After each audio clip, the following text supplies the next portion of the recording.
الحمد لله رب العالمين، والصلاة والسلام على أشرف المرسلين سيدنا محمد وعلى آله وصحبه أجمعين. walaalaha sharafta la kusoo dhawaada brograamka ahi nolosha dhabta oo inkaga soo baxaya charity-ga la yiraahdo alkhayr educations and guidance center iyo dugsiga alkhayr. maanta brograamkeena walaalaha sharafta leh wuxuu ku saabsan yahay shahaadada guurka mustaqbalka. shahaadada guurka mustaqbalka yani future marriage certificates ayuu ku saabsan yahay maanta. run ahaantii maanta way taariikhda tahay taarikh 4 bishii 7 2018. waxaan halkan ummadda soomaali rabnaa inaan ku wacyigelinno guur kasta oo dhici doono insha allahu tacaala mustaqbalka waxayna soo dhaaf waabana soo dhaafeen in waraaq caddayna loo hagaajiyo wiilka iyo gabadha. sababtoo ah allah subxaanahu wa tacaala wuxuu leeyahay nuun walqalami wamaa yasturuun, yani qalinka ayaan ku dhaartuu yiri ilaahay waxay sadareynayaan asoo ka hadlaya qalinka muhiimkiisa in wax la qoro ka hadlaya allah subxaanahu wa tacaala. iqra bismi rabbika aladii khalaqa khalaqa alinsaana min calaq iqra warabuka alakram aladii callama bilqalam. allihii subxaanahu wa tacaala baray qalinka dadka bini aadamka, allama insaana maa lam yaclam. qalinka waa muhiim, waa lafdhabarka diinta islaamka waay, waa muhiimadda qofka bini aadamka waay, waa waxbarashada qofka bini aadamka. walaalayaal allah subxaanahu wa tacaala marka uu aayaadkiisa ku dhaaranayo qalinka ku dhaaranaya yani waa wax la rabaa annaga inaan ku dhaqano wey. waxaa kaloo mataqaanaa jirta iyadana ina awala maa khalaqa allahu alqalam, shayga ugu horey alla subxaanahu wa tacaala abuuray waa maxay? waa qalinka. haye labada garab adigiyaa naga fadhiya, waxaa naga fadhiya malaa'ig way qorayaan soo maa. marka wax allaale wixii xumaani wanaag ay qorayaan. marka walaalayaal weliba khaasatan ani meeshan waxaan ugu gudbinayaa dadka cuqaasha ah, dadka mataqaanaa culummada, khaasatan culummada, dadka weliyaasha gabdhaha dhalay, dadka ugaasyaasha ah, war ina adeeryaalow nikaax kastoo dhacaya mustaqbalka insha allahu tacaala waa inaan qorno waraaq caddayna. waraaqda maxaa lagu qorayaa? kolley annaga ahaan waa bilownay, sababtoo waxay iska noqday wixii laba markhaatiyaa loo yeerayaa, sheikhaa loo yeerayaa, weligaa loo yeerayaa. nikaaxa shuruudiisa waa saxdee, waa la dhamaystiraya, waa lagu kala tegayaa, cuntaa la cunaya, waa lagu kala tegayaa. wax caddayna oo la haysta gabadhina haysata wiilka ay haysata ma laha. marka waa wax traditional ahaan naga noqdi waaye, waxa diinta islaamka sal kula maaha. diinta islaamka abtii waxay ku leedahay qalinka isticmaal, qor wax muhiim waaye. hataa idaa tadaayantum bidayni ilaa ajali musaman faktubuu, sooma dayna dad kala qaataan qoro. yani qofkaan ayna adeerkaya, qofkaan walaalkaya, qofkaana mataqaana waa aamina ima jirto. meesha waxaa lagaa raba wax kasta ha qor. marka maxaan ummadeen u sheegaya, khaasatan dadka culummada maxaan u sheegayaa? waxaan u sheegaya waxaa weeye in adeeryaalow gabar kasta oo nikaaxi doono ha la qoro. maadaama hadda dowlad ayna jirin runaanti xoog leh, waxaan rabnaa adi dowlad noqo. war ugaas ilaa adi dowlad noqoto maxaa kuu diidi? mataqaana sheekh inaa adi dowlad noqoto wax qorto maxaa kuu diidi? wax kuu diiday male ilaa ay ka imaada dowlad nidaamsan oo soomaaliyeed oo dadka wax u kala caddaysa, ilaa ay ka imaado qor waxaada. hadda waxaa la qorayaan idiin sheegaya meeshan combyuterkeyda iyara laptopka.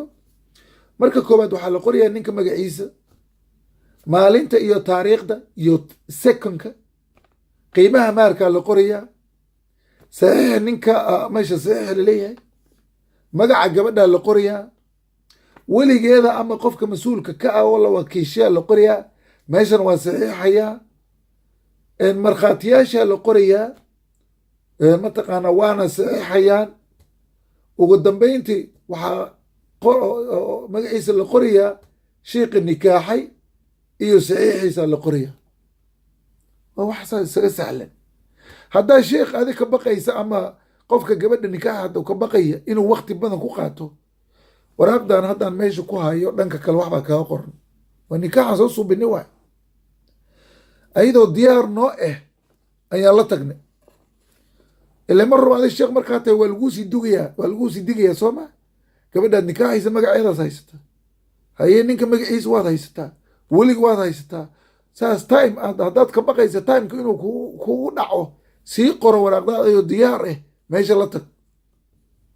markaadi waad dhiibaysaa markaad nikaaxada oo mataqaana maxay ahayd khudbatu mataqaana xaaja aad dhamaysay, in alxamdulilahi naxmadu wanastaciinuhu iyo wixii mataqaana loogu targala aad dhamaysatid, waraaqdaada kuu saxi waxeedo diyaara, farahaad ka saaraysaa dadka. marka arrintaas marka maxay ka hortegaysaa?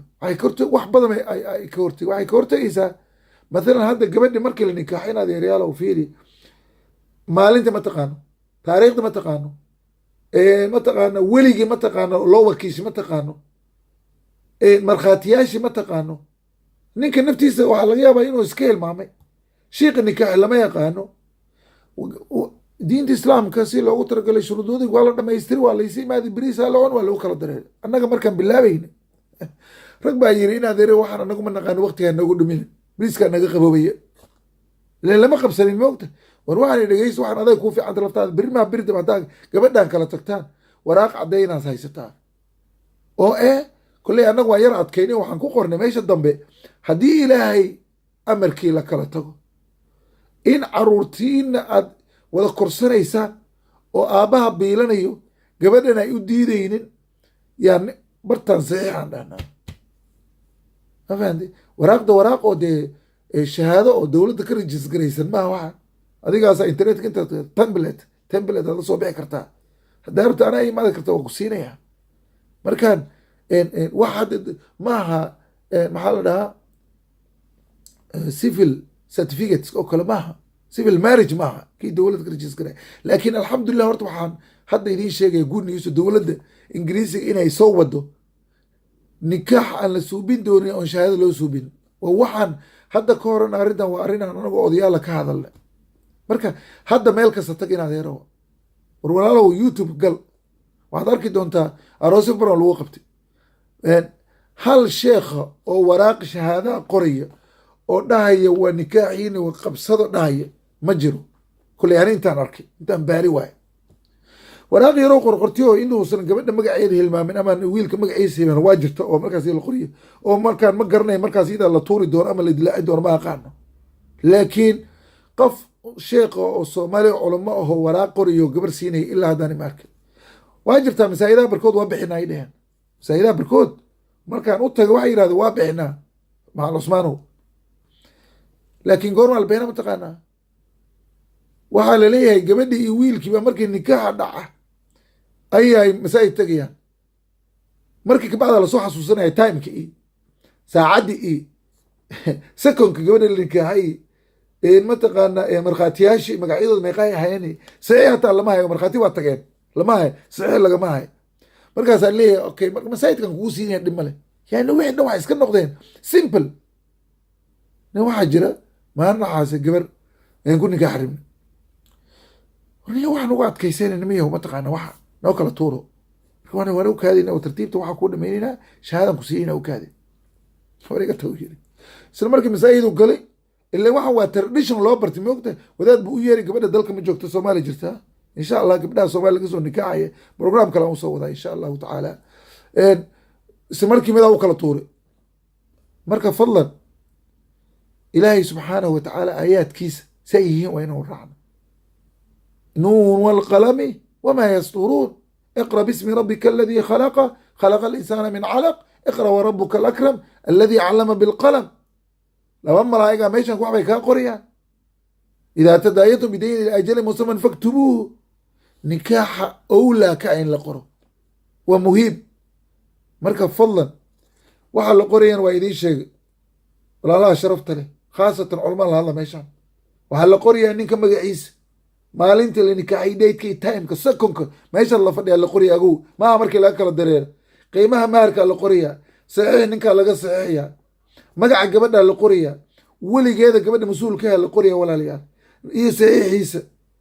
mataqaanaa markhaatiyaasha la qorayaa saxiixooda meesha lagu qori waxaa kaloo la qorayaa sheikha nikaaxay hadda gabadha nin nikaaxay nin kalama kala taqaano ma fahanti markaan saxiis intaas waa wax iska sahla simple as that marka fadlan culamadeena sharafta leh arrintan kulley haddaan qor dhowr jiran ka hadlay laakiin hadda nikaaxa badanaan tagaa meeshaa lagu kala dareera cuntaa la cunayaa waa lagu kala markhaati iyo wax laga hadlaa iyo magac iyo wax yani waa habash runta markaan idiin sheegay ma dhahay anigu nikaaxi shuruudiisi waa la dhamaystiray welig waa loo yeeray wax kas diinta islaamka waa la waafajiyay anigu taas iyadaa hal mar ma firki laakiin wax caddayna lama hayo wax caddayna lama hayo marka fadla waa idin baryahay in tansurullaha yansurku buu yiri diinteena islaamka haddaa diinta islaamka ku gargaarta ilahi waa ku gargaarayaa diinta islaamka sheekh waxay ogoshahay wax kasta in la qoro